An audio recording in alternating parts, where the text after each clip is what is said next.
Army, navy এবং air force, তিনটে বিভাগেই অন্তর্ভুক্ত হচ্ছে, যেটা মার্কিন ডলার 8.8 বিলিয়ন।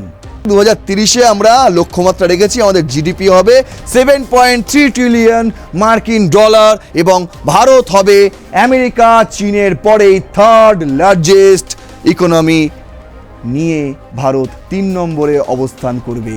নিউক্লিয়ার সাবমেরিন থেকে এবার মিসাইল ছোড়া হবে।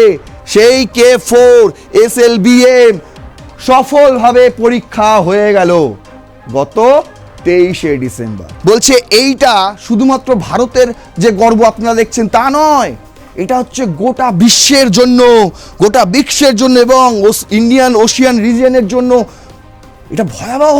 এই যে ৭৯,০০০ কোটি টাকা যে বরাদ্দ করা হয়েছে আগামী দিনে এবং এর লক্ষ্যমাত্রাও রাখা হয়েছে 2030-এর মধ্যেই সুপার পাওয়ার হতে চলেছে ভারত। আবারও একটা এই দক্ষিণ এশিয়ায় যুদ্ধের দামামা বাজতে চলেছে।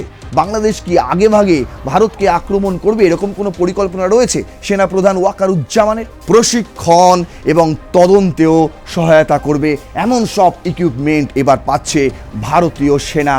ভারত কিন্তু প্রস্তুত, যদি কোনো রকম একটা প্রলোভন আসে তখন মজা দেখবে বাংলাদেশ, তখন মজা দেখবে পাকিস্তান।